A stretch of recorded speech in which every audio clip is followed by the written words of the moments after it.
you will pick the pack of cards, that's a good trick. What you don't know is in this pocket I've got a big piece of paper that says you will pick the remote control. That's called an out. Magicians obsess about outs. They spend hours thinking about how many different ways a trick could go wrong, and then thinking about what they can do if that trick does go wrong, so they can make it so that it doesn't go wrong. We obsess about outs, but you know what? You should always have an out in your business as well. You should always analyze your business and plan ahead. Think about what could go wrong in your business, and then think about how you can fix it if it does. It's called being proactive as opposed to reactive. It's much easier to control a situation if you've actually planned ahead and know what you're going to do about it, instead of panic stations when it happens. And if you're sitting there thinking, that's not going to happen to me, ever, there's a thing called Murphy's Law. If anything can go wrong, it will go wrong. So plan ahead. Put outs in your business. Figure out where it could go wrong. Put a plan in place if it does. Couple more. Work hard. Here's one thing that magicians should commend themselves for. They work really hard. They work 8 hours a day, every day in and day out, practicing moves. You think those tricks that I was doing, that I could do straight away? I spent hours learning it. Now here's the thing, magicians, they work hard at the wrong thing. I've discussed this, but the fact that they work hard should be commended. We should work hard in our business. Let's be honest, we have to work hard. If you sit down and do nothing, you're going to get nothing. What you put in is what you're going to get out. But, unlike magicians, I implore you to work hard in the right stuff. Work hard at the right stuff. I meet some business owners, and me and Dawn were talking about this earlier on. They try and do everything. They do every little task in their business. You should get experts. One of the things I've done is I've surrounded myself with experts. So I'm no good at accounts. I hired an accountant and a bookkeeper. I'm no good at HR. I hired a HR person. You want to surround yourselves with experts. It's really, really important. And make sure that every single day you have worked hard doing the right stuff. Here's a little task. At the end of every day, look back at your day and say to yourself, what have I actually managed to achieve today? Because it is very, very easy to be a busy fool. It is very, very easy to run around, and if you honestly at the end of the day look back at what you've achieved, it's probably you spent 3 hours on Facebook and then 2 hours on Twitter. That's probably what happened. And you go, oh, I've been in the office all day working hard. Yeah, surfing the web. You know, Facebook can be great. We use social media in our business, but please, it can be a distraction. Make sure you're not a busy fool. Work hard at doing the right stuff. And then if you haven't done that, and you've analysed the day and you haven't done the right stuff, make sure you do it right the next day. Okay, have a great attitude. Here's the thing, magicians have a great attitude. You have to. I stand on stage in front of thousands of people, and I pretend to do magic. I pretend I'm a wizard. What the hell is that all about? I can't do magic. There's no such thing as a magician. Have I got magic powers? Have I hell? It takes a certain attitude to walk out on stage and go, look at me, I am the great Craig Petty, and I'm going to amaze you with magic tricks. Rubbish really, isn't it? You've got to have a really good attitude as a magician in order to pull that sort of stuff off. It's the same thing as a business owner. If you go into your business and have a terrible attitude, and you go into your business at the beginning of the day and you go, I don't think I'm going to manage to get anything done today. Guess what? You won't. I speak to people about sales, and they go, oh, I'm really struggling making sales. But you know what? If you go into the day, let's say you're spending a day making phone calls trying to get sales, if you spend the day with a bad attitude trying to do that, you'll probably end up with nothing. You've got to have a great attitude. But the important thing is you've got to maintain your attitude. You would be amazed at the amount of times I have died on my arse on stage. I remember the first show I ever did was at a comedy club in front of 150 people. I'd never performed on stage before. They rang me up and said, do you want to do it? I was like, yeah. I went there and I wasn't funny, I wasn't magical, and I got booed off stage. It was terrible. I wanted to quit. And what was even worse is the next act was a beatboxer who spent 25 minutes beatboxing about how shit I was. And the audience loved him and hated me. And you know what? I just sucked something rotten. And you know what? Then the next day, I did the same thing, and I sucked for so long. Here's the thing, you've got to have a great attitude, but you've got to keep that attitude. Because what happened is when I went out on that comedy club, it affected me. I went out, the audience were big, I was scared, it was going badly, and I just crumbled. You've got to have a great attitude. Accept that things are going to go wrong in your business, but keep that attitude at 100%. Whatever happens, if you drop that attitude, things aren't going to work for you. If you keep that attitude the whole time through, you're going to end up successful. It's as simple as that. Yeah. Learn from your failures. That's really important. But you know what? I talk about dying on stage. You'd be amazed at the amount of times that I did die earlier on in my career. Here's the thing. This is really important for you guys to understand. I remember doing my first show, and I died. And I remember thinking, that audience was terrible. And then I went next night and I did a show, and I died again, and that audience was terrible. And I went and died again, and that audience was terrible, and the next audience was terrible, and then began to realize something. I was performing in front of a load of really bad audiences. And then I realized, actually, no, it's not the audience, it's me. I was blaming other people, and really, it was me. And you've got to analyze your failures.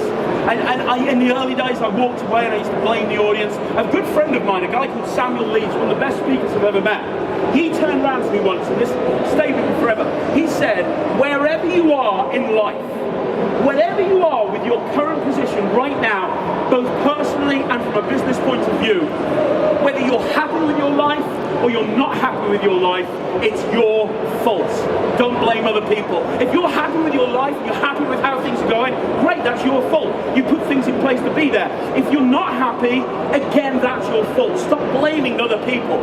And I used to blame audiences, night in, night out, and then I began to realize I can't blame the audience. And when I started analyzing why the shows went badly, and I started analyzing what went wrong, I started to get better, because I was like, okay, that didn't work, let's not do that the next time. That didn't work, and it got better over time.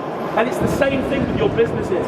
If things aren't working out, rather than blaming everybody else, figure out what you've done wrong and then put things in place to fix it. It's as simple as that, and understand it's not going to happen overnight. You might take a while, like I did, to get good on stage, but if you analyze your failures, you'll eventually, it'll work, it'll get better. And but here's the thing, I never used to analyze my successes. When I came off stage and the show was great, all I did was walk off and do a little happy dance. I'm amazing, they loved me, I'm the greatest magician of all time. And you know what? I never learned anything from that experience, but you can learn as much from your successes as you can from your failures. I look at every single show I do, and if it's a great show, I think, well, what happened there? Why was it so good? Oh, there was that line. I'm going to try that line the next night. That was a really funny line. Oh, that worked really well. I'm going to do that the next day. And you know what? What happens is when things go good and you analyze it, things will just end up going better. And then one final point. Have fun. I say to people, I'm a magician at heart. That's what I do. I go out and perform. I get paid to do my hobby. How many people would love to do that? I get paid to do what I love. But here's the thing. I was in a situation where things were going badly in the early days. I hated what I did. I just hated it because I wasn't happy with where I was. I wasn't happy with where I was going, and I wasn't happy with my performances, and I hated it. You've got to have fun. We're all self-employed or run our own businesses, or we all want to. So have fun with it. Because if you're not having fun and you're hating it, go and get a job. Because at least then you don't have to work as hard. Have fun what you're doing. Honestly say to yourself every single day, when you wake up, say, I'm going to have fun today, and then make sure that you action that, make sure that you do that, and make sure that you have fun. Does that sound fair? So be honest with me, guys, did you get something out of that? Yeah? That's fantastic. Now, you know what? I did promise you at the very, very beginning that if you wanted to see one more trick, I'd do one more trick. Would you guys like to see one last trick? Wonderful. Well, let's do this then. What am I going to pick? I'm going to pick. Hello there. Can you put your hand in the air? Of course you can come up and help. Come on up. There you go. Give her a big round of applause. Very good. What's your name? Stevie. I don't know if you know this, Stevie, but on every single stage, and this is the stage right now, on every single stage, there's a magic spot. And if that person stands on that magic spot, it instantly causes everybody in the audience to clap and cheer loudly. That spot is right here. Watch, it works every time. 3, 2, 1. Stevie, I told you. Now, Stevie, I'm going to ask you a question you've probably never been asked before. Would you like my colour? It's not me. I'm going to ask you a question you've probably never been asked before, Stevie. Would you like to examine my fork? Well, you're going to. There you go, Steve. Have a look at it. Check it out. Make sure it's okay. Make sure there's no wires or trapdoors or secret compartments. Is it okay, Stevie? You look so excited to be a part of this trip. Thank you so much. What I'd like you to do, Stevie, can you put your initials right there on the ball of the fork? That'd be really good. Put your initials. Fantastic. Thank you very much. And then on the other side, at the other end right there, Steve. Can I call you Stevie? Great, big fun. Joking. Put your... So, yeah, right, whatever. Put your initials. Again. Lovely. Now there's a reason, hold that for a minute. There we go. Let me just get rid of the pen. Check this out. Watch this. 1, 2, 3. It's gone. It's back. That's the reason I had no girlfriend all the way through uni right there, guys. Right, so we have a fork. Now this fork, the reason I had you write your name on both sides is because it's unique, guys. This is the only fork in the world with Stevie's initials on it. Whether I hold it this way or this way, you can see it's your fork. Now, has anybody here ever heard of a guy called Uri Geller? He's a guy from Israel. Excuse me. He's a guy that can bend things with the power of his mind. He bends knives, forks, spoons, cutlery. He's basically a professional bender. That's what he does for a living. It's a very tough job. I'm not going to do this. You are. Do you have a good imagination, Steve? If you haven't, can you imagine you have? That would be good. Right. Look at the audience. Smile. You're in showbiz. Very good. What I want you to do is say bend. Bend. Bend. No, louder. And a little bit more magical. That was so magical. If I was a fork, Stevie, I'd bend. That was amazing. Stevie, here we go. Say bend. One more time. Watch the fork. 3, 2, 1. Look at the look on her face. She looks like a rabbit caught in headlights. Stevie, watch this. Watch. 3, 2, 1. I know, yes. It really is bent. I know. I don't know you very well, sir, but I'm listening at your pissed off face. Look. Stevie, it really is bent. Touch it. Boom! Hold out that hand for me. That'd be good. I'm going to go the other hand, that way I can chop it. I'm going to put the fork right there and squeeze tightly. And don't lie to make the put them on here. Very good. That's very good. Now don't lie to make me look good, Stevie. I know you're not going to do that anyway, I can tell. Here we go. If I do this, be honest with me. Can you feel it twisted? Yeah. Now this is something you remember forever. Do you remember Stevie put her initials there? And she put her initials on the other side? Stevie, now your initials are on the same side. I know, right? The face says it all. And the reason is, inside your hand, the fork twisted like a corkscrew. Slowly open up your hand. That twist right there, like a roller coaster. Look at that twist right there in the center of the fork. It is impossible to twist the fork like that. Try and take the twist out, Paul. Sorry about that. Try and take the twist out. It is impossible unless you put it in a vice to twist the fork like that. Now, the first time I saw that, I forgot to applaud as well. Steve, we're going to go one more time. We're going to go up and down and say stop anytime you want to. I know, right? You look freaked out. One last time. 3, 2, 1. And it's bent and twisted in 7 different places. Stevie, I'm going to give this to you as a souvenir. Thank you so much for helping. You can think of me. There you go. Give Stevie a big, huge round of applause.